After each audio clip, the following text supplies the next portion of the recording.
जय श्री कृष्ण बच्चों, कक्षा 3 में आपका फिर से स्वागत है। कक्षा 3 में आज हम पाठ संख्या 4 समय सुबेका के प्रश्नोत्तर को समझेंगे, प्रश्नोत्तर का अध्ययन करेंगे। कल के वीडियो में हमने कविता में आए कठिन शब्दों के अर्थ को समझा और प्रश्न संख्या 1 से लगा के 5 तक के प्रश्नों का अध्ययन किया। तो आइए आज हम प्रश्न संख्या 6 से लगा के 13 तक का अध्ययन करते हैं। प्रश्न संख्या 6 है हमारी कि पूर्व में लाली किस समय फैलती है। प्रश्न क्या है कि पूर्व में लाली किस समय फैलती है। अब पूर्व में लाली कब फैलेगी? पूर्व दिशा मतलब पूर्व दिशा। दिशाएं कितनी होती है? 4 होती है, पूर्व, पश्चिम, उत्तर, दक्षिण। सूरज कौन से दिशा से उगता है? पूर्व दिशा से उगता है। और अस्त कौन से दिशा में होता है, मतलब कौन से दिशा में डूबता है? पश्चिम दिशा में डूबता है ना। तो जब सूरज उगता है तब क्या होता है? आसमान कैसा हो जाता है? लाल हो जाता है, सुनहरा हो जाता है ना लाल ना पीला ना केसर, ऐसा हल्का हल्का केसरी, ऐसा सुनहरा हो जाता है। तो पूर्व में लाली किस समय फैलती है? प्रश्न है हमारा। तो उत्तर है कि पूर्व में लाली सुबह के समय फैलती है। सुबह के समय, सूर्योदय के समय फैलती है, क्योंकि सूर्य का जो प्रकाश होता है वो एकदम धीमा होता है और सूरज की किरणें एकदम से हमें नहीं दिखाई देती है। तो इसीलिए सुबह के समय हमें आसमान कैसा दिखाई देता है? लाल। तो पूर्व में लाली सुबह के समय फैलती है। प्रश्न है छठा कि पूर्व में लाली किस समय फैलती है। तो उत्तर है हमारा कि पूर्व में लाली सुबह के समय फैलती है, सूरज के उगने के बाद। ठीक है। फिर प्रश्न है 7वां कि किरणों ने भू पर उतरकर क्या किया। किरणों ने भू पर उतरकर क्या किया था? भू मतलब भूमि, पृथ्वी या धरती, कुछ भी कह लो। किरणें कौन सी किरणें? सूरज की किरणों ने। कि सूरज की किरणों ने भू पर उतरकर क्या किया। तो उत्तर है कि किरणों ने भू पर उतरकर ओस के मोती चुग लिए। अब ओस के मोती क्या होता है?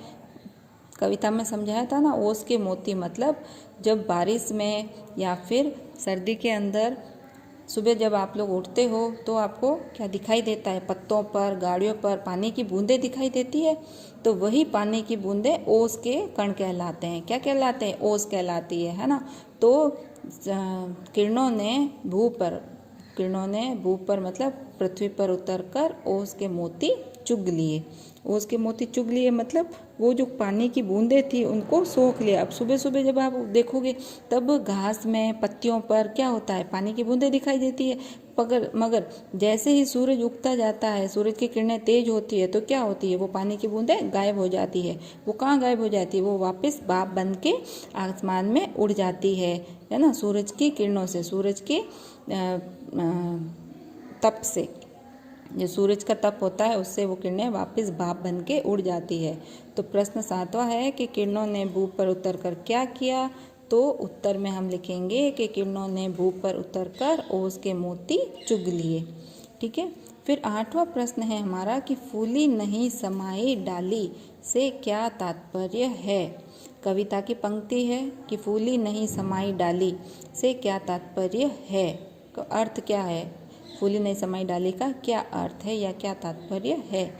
तो उत्तर है हमारा कि फूली नहीं समाई डाली से आशय है कि फूल खिलने से डाली सुंदर लगने लगी है। फूली नहीं समाई मतलब बहुत अधिक सुंदर लगने लगी है फूल खिलने से डाली, है ना। तो 8वां प्रश्न है फूली नहीं समाई डाली से क्या तात्पर्य है। तो उत्तर में हम लिखेंगे कि फूली नहीं समाई डाली से आशय है कि फूल खिलने से डाली और भी सुंदर लगने लगी है। बहुत खुशी हो रही है उसको कि अरे वाह, मेरे ऊपर, मेरी डाली पर बहुत सारे फूल खिल गए हैं। पहले क्या है? बंद कोंपले थी, कलियाँ थी, तो उसके बाद में डालियों पे खूब सारे फूल खिल गए हैं। तो इसलिए डाली फूली नहीं समा रही थी, खुशी के मारे फूली नहीं समा रही थी। फिर 9वां प्रश्न है कि फीका पड़ा चांद का टुकड़ा से क्या आशय है। फीका पड़ा चांद का टुकड़ा, है ना, कविता की पंक्ति है। तो इससे क्या आशय है या इससे क्या तात्पर्य है।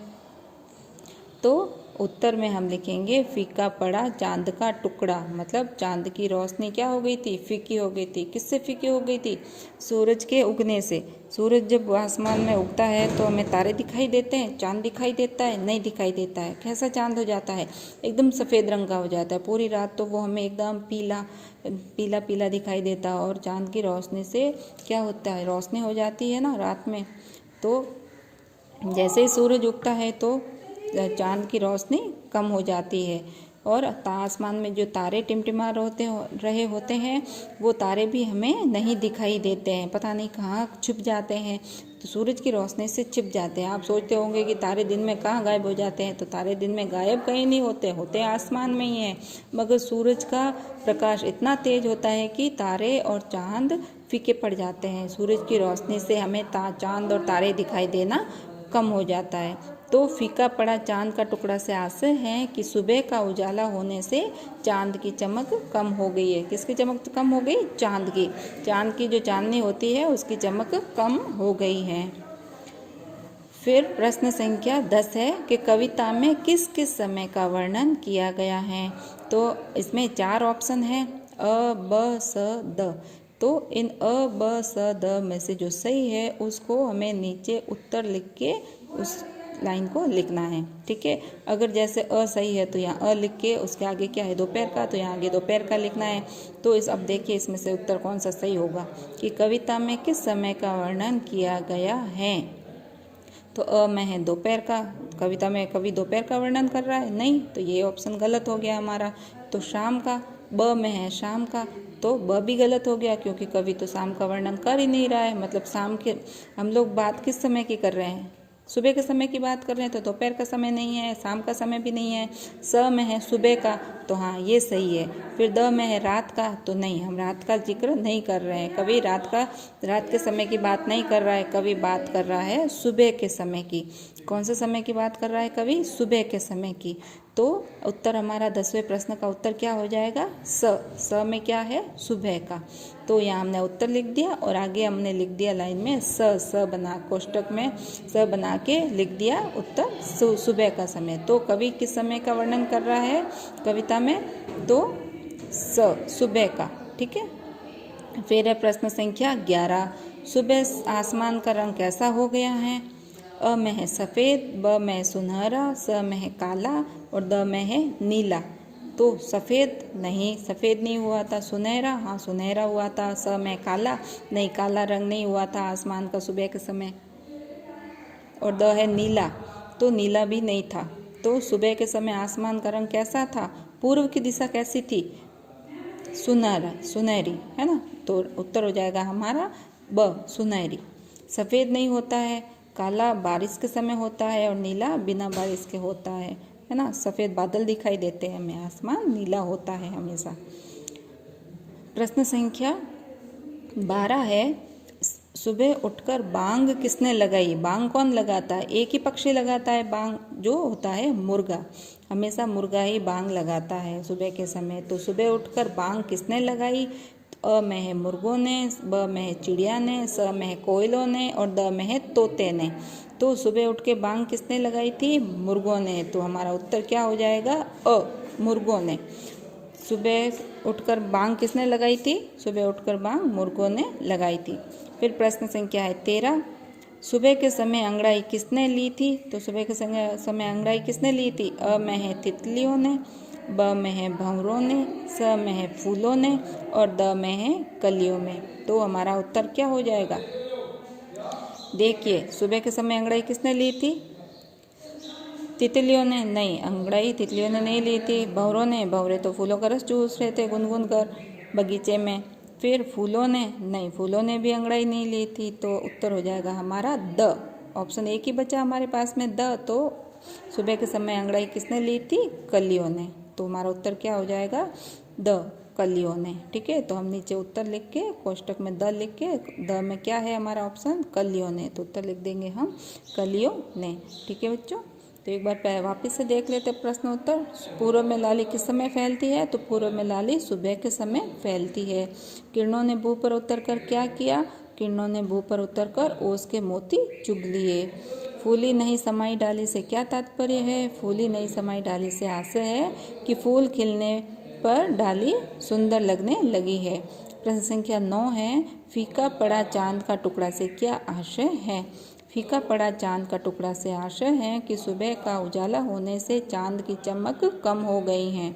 फिर 10वां प्रश्न है कि कविता में किस समय का वर्णन किया गया है? दोपहर का, शाम का, सुबह का या रात का? तो उत्तर हो जाएगा हमारा सुबह का। फिर प्रश्न संख्या 11, सुबह आसमान का रंग कैसा हो गया है?